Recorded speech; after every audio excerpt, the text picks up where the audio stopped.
Hey, Drew. Hey, Okay, so Drew, tell folks a little bit about you, and then I have a hypothetical scenario to ask you about. perfect. So, my name is Drew Donaldson. I'm a fractional CMO with the Grow House Agency. Most of my clients hire me to fix retention. When you Hmm. fix customer and employee retention, you solve a lot of problems, Yeah, especially stagnation. If we can get employees and customers to stay around, then leadership can focus on next year instead of next month. Retention right. isn't a typical role for a fractional CMO, but marketing absolutely belongs in that space. And my clients are looking for reliable, durable growth, even at high speeds. And that's what retention expertise provides. Right on. Okay, so here's my hypothetical. It's day one. You've signed on to do a 1 year engagement with a client as a Mhm. fractional CMO. Okay, tell me about some sort of early win that you would try to do in the first 3 months, and tell me about a problem you typically see in the first 3 months, like something wrong that most companies are doing that you would like to take a look at in the first 3 months. So let me answer those in reverse order. Yeah. So usually when we first come in, we're coming into kind of a marketing mess. Mm. A lot of my clients don't have a proper marketing infrastructure, meaning, marketing as a role has been passed down from person to person. Maybe the secretary was doing it at some point, and then the head of, new business was doing it at some point. And so they never really got off the ground with a marketing leader that's really leading the charge. And so what ends up happening is the whole system of marketing, they might get lucky here or there. They might have an ad campaign that works or a cold email campaign that Mhm. works, but there's no replication of that because, oh, well, the guy that wrote that campaign that was great, he died 4 years ago. Mhm. And like no one ever came back in. And, it's just been Julie that's been managing it since then. And so a lot of the challenges that I initially face is just getting them to think about marketing as a department in their business and not this, hot potato to pass around. So that's usually the first symptom that we're walking into is Right. that, they have a good product, they have good customers, they have good retention overall. But when it Despite comes their to, marketing. yeah, despite their marketing, exactly. So Mhm. it's like they if we can come in and systematize things within the first 3 months or so, that usually alleviates a lot of the stress, but it doesn't really Right. address the pain. And so most people, when they're looking at hiring a marketing company, the main pain point they're coming to is not actually retention. They're looking at it from the perspective of, we need more customers, we need more leads, we need more, we need more, we need more, we need more. And so a lot of times what I try to do in those early days is get them more leads. And by just in the fact of doing that and being able to take them from, say, one inquiry a week to 10 inquiries a week or 30 inquiries a week, all of a sudden it starts showing the cracks in the rest of their system. And Right. so I kind of treat these engagements as kind of like a blossoming flower, if you will. So it's like, okay, you brought us on because you need more leads. All right, great. Here's more leads. And now you have more leads and you realize your sales system is broken. Okay, let's fix the sales system. Right. Okay, you fix the Yep. sales system. Now you realize you have all these referrals laying on the table that you're not doing anything. Okay, let's fix the referral program. And then, oh, why aren't you getting referrals? Oh, it's because your customers. And then we lead back into the retention. So it's like it just it's you have to selling retention is a very hard thing because it's the kind of thing that everybody no one likes looking in the rear view mirror, which is what Right. retention forces you to do. You're constantly looking at, like, where's the next sale coming from, not at, like, well, how can we fix the systems internally to make sure that we don't need as many leads on the front end. Mhm. Yeah, makes sense. All right. So imagine this. Imagine I'm the CEO at your client's company. Okay. And it's our first day officially now that you're on board. And I say, look, man, you work with a lot more CEOs than I work with CMOs. Mhm. So, as the CEO, is there something I should be doing right now to like sort of maximize our investment in you, or is there something I should stop doing that would keep you from, providing the maximum that you could provide for us? So I think in terms of a lot of what the CEO's role is, especially if they're not heavily involved in marketing, like, clearly, if it's a personality driven brand, and so the Right. leader is a big part of the marketing, that's a little bit of a different story. But assuming it's a traditional CEO who's really just kind of hanging out in the background, making sure the ships, sail on time and all of that, really what it is providing access to the people and resources that I need and making sure that the people that I'm counting on to provide those understand that like the reason we're bringing Drew in is because we're trying to fix this problem. Give him whatever he needs, and whatever he says, you don't necessarily need to run up the flagpole because we've already discussed Right. it. Just take him at his word, and that, you know, the reason we hired him is so that I wouldn't have to think about this. Now, in the kind of flip side of what I don't want them to do, a lot of times it's conflicting marketing strategies. So a lot of times the CEO, even if he's not a personality led brand, they still might have things that they like about their current marketing practices that they still want to move forward, but they might not understand all the stuff that's happening on the ground. So like I've had situations where the CEO will call me up and he's like,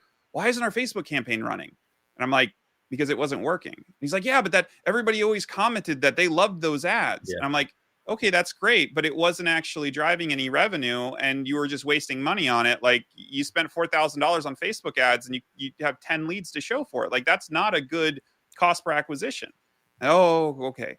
But then a lot of times what they'll do is they'll kind of circumvent me and they'll go to the person in charge of the Facebook ads and they'll be like, "Hey, turn that ad back on."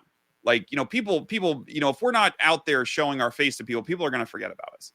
So Mm-hmm. a lot of time it's just like trusting that I have your best intention in mind, and that if I'm making a big change in one of your systems or procedures or taking down a campaign or replacing a campaign, I'm doing it for good reason.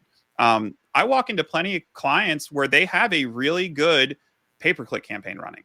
I'm not going to mess with it.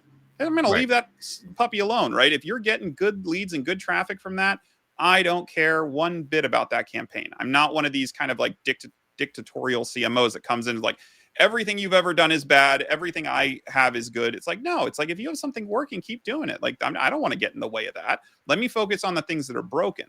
So as long as they can, one, direct the team to be like, hey, you don't need to check, you don't need to spot check everything he's doing. Like I trust him, that's why we're engaging him.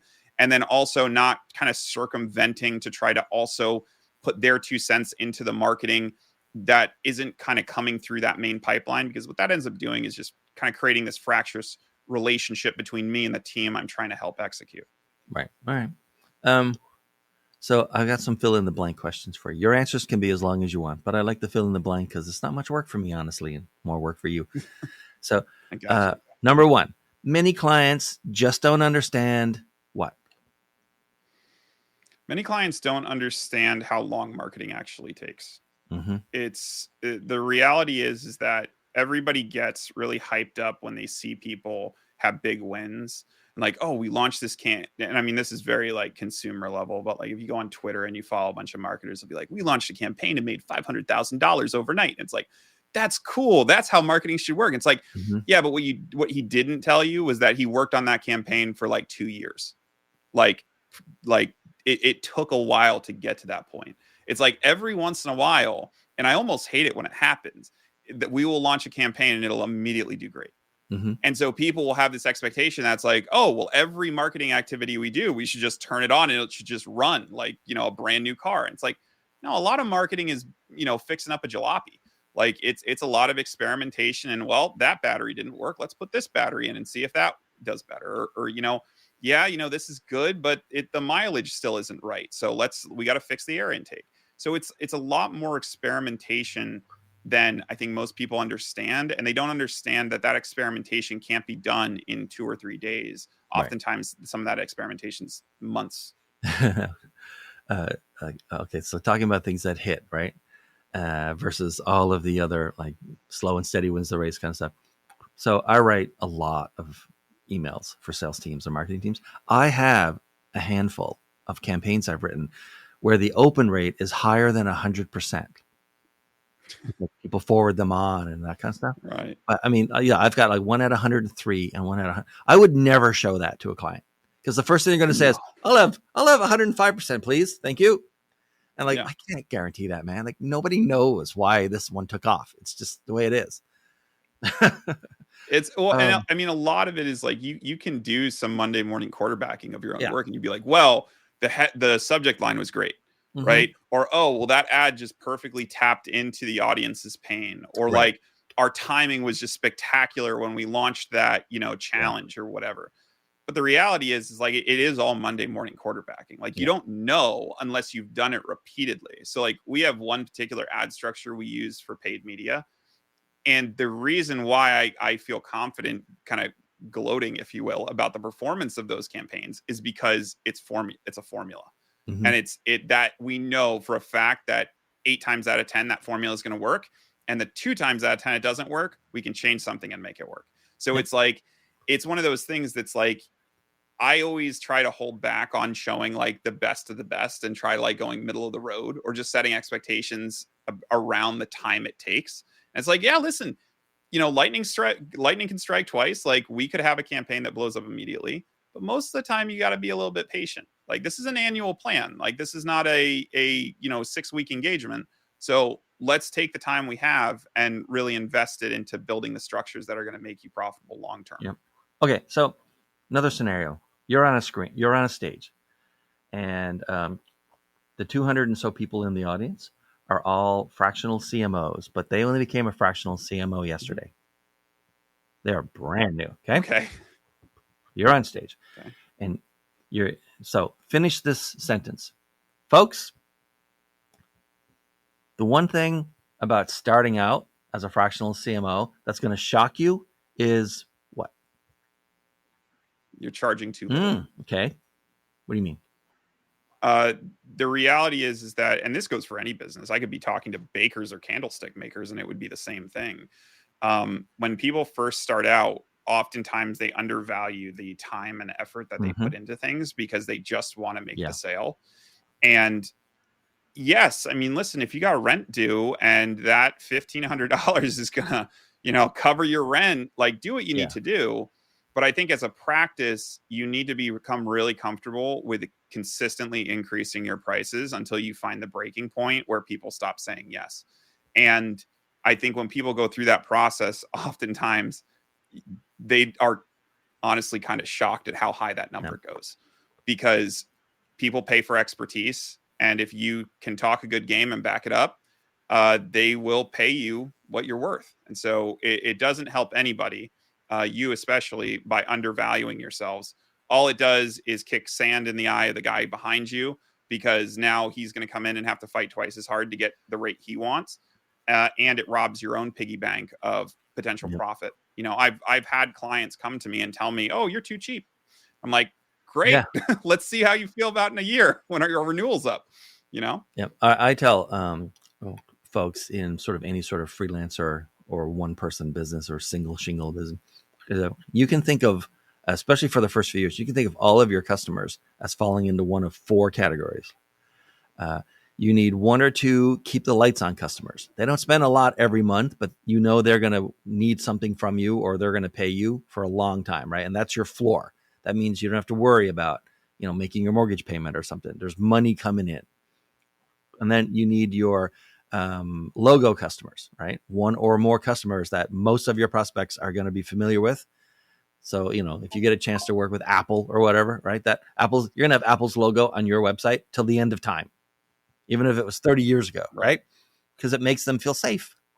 Okay, if Apple will hire this guy or this gal, then it's probably safe for me to do it too. In some cases, you might want an education customer. That is to say, there's like a field you haven't got super deep experience in that you've always been interested in. This customer will pay you to whether you're going to tell them or not that you're learning it as you go. You're going to learn as you go, and you're using them to subsidize it. And then everybody else is a retail customer. They buy whatever's deepest in your wheelhouse. They pay retail rates, right? They're your like bread and butter cash cow customers, right? They're not expecting anything like really weird or bespoke, and you can just deliver that stuff really efficiently. I said, like, don't think that every customer is the same. You might work for a very tiny number of logo customers or do projects where you break even just because you're going to get tremendous value from having that logo, right?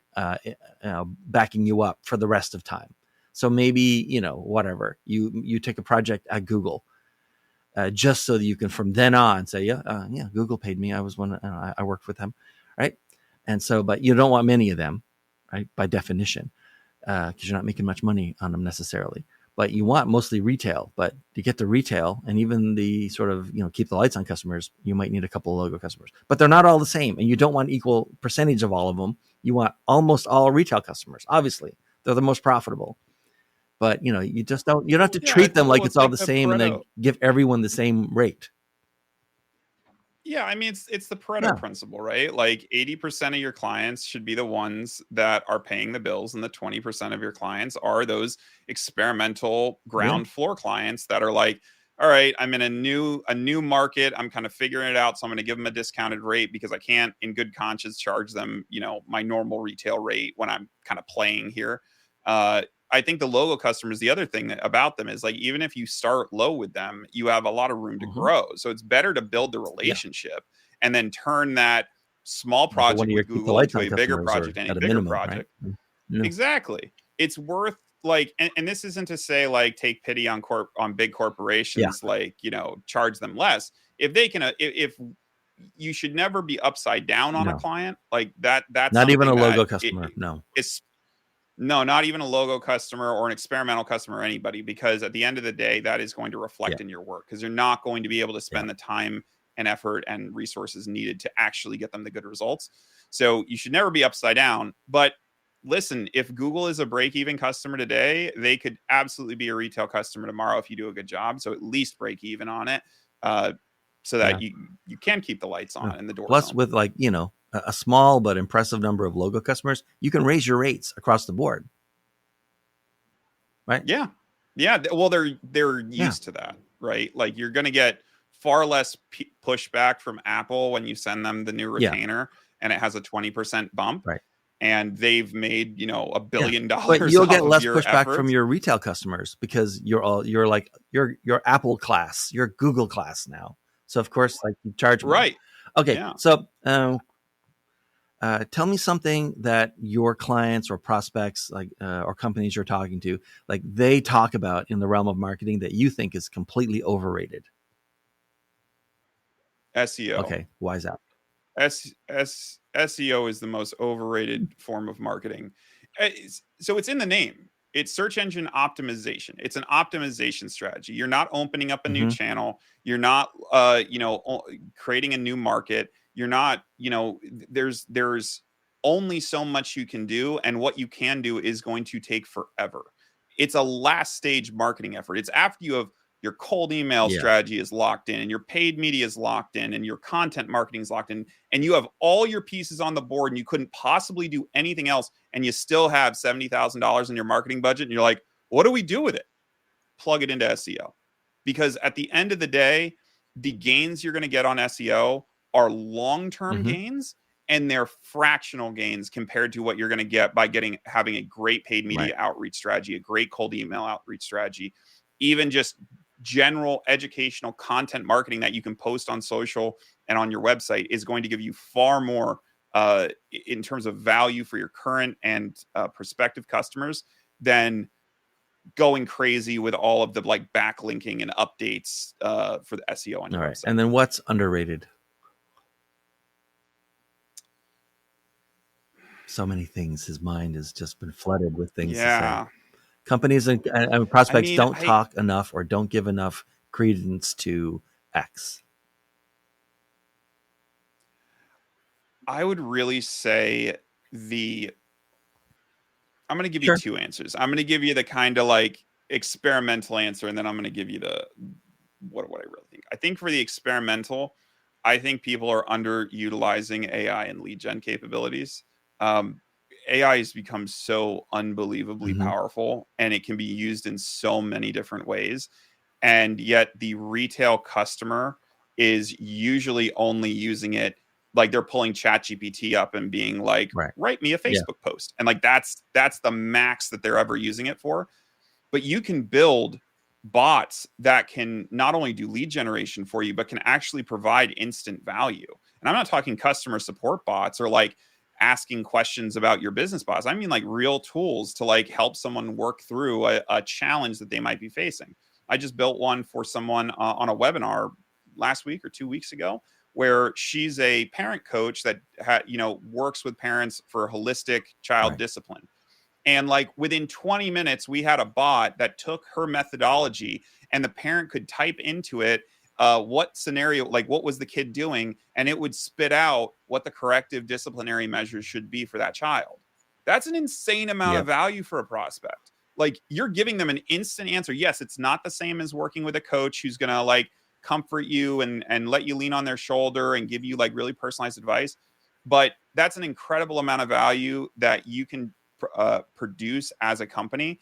And just think of all the different ways you can create that value using AI and with very little effort. I mean, yes, you have to know how to do prompt engineering and you know how to set up these technologies. But once they're set up, I mean, we're in the golden age Yep. of this stuff. In 2 years, everybody's going to be doing this, and it'll just be another type of Yep. lead magnet. But right now, almost no one's doing it, and the people that are doing it are crushing it. So that's my out there, otherworldly, experimental, far fringe answer. I think in all honesty, cold outreach is really undervalued by the large majority Right. of people because we all get spam emails in our inbox, and everybody deletes them except for the 2 to 3% that don't. And the Right. 2 to 3% that don't is millions of dollars in business. Like it just is. It's tried and tested. It's the oldest technology still around. I mean, it is Internet Yep. 1.0. The very first version of the internet was like, 3 websites and email. So it's been around forever. It's not going anywhere in the near term. I mean, Slack tried its best to kill it. Now we just have Slack Yep. and email. So it's not going to go anywhere. It's so cheap. Oh my gosh, cold email is. I had until I started doing it in my own business and for clients. I had no idea how cheap it was compared to all the other marketing activities. Like, hiring a content marketer is going to cost you like easily, even an entry level person, it's like 75 Yep. grand a year. You can run cold email campaigns at 500 Yep. bucks a month and make hundreds of thousands of dollars a month off of them. So it's just like, I think there's still this mystique to cold email that a lot of people, when I bring it up, they're like, oh, we don't want to spam people. And I'm like, you got to change your mindset around that because you know what, the people that aren't interested are just going to delete it and move on, or they're going to tell you they're not interested and then you don't reach out to Right. them anymore. It's better to like at least extend the hand and see if they want help and let them tell you no than just pretending that this just doesn't exist as a marketing channel. Yep. And oh well, we can't do that because I don't like getting spam is a silly reason to avoid it. Uh, I don't know. I like 1,000,000% agree on that. Obviously, because I write a lot of emails. Yeah. Okay, so who should be reaching out to you these days, and how? So we really focus with businesses that we categorize as knowledge in service. So we're focused on helping people whose primary product that they provide is in some way educational. So this could be schools or Mm-hmm. universities, or service based, like a nonprofit professional service group, like a law firm, accountant, that kind of group. And we tend to target larger firms that are at least at the 7-figure mark or above. Okay, and how do you want people to get in touch with you? Email's the best way. Email's on the All right. screen. You can just drop me a line and we can book All a right, call. Drew, thanks so much, man. This has been great. And thanks for coming for episode 145. Thanks for watching, folks, and we'll see you next time. Drew, hang around for a second. I got some stuff for you. Bye. Yep.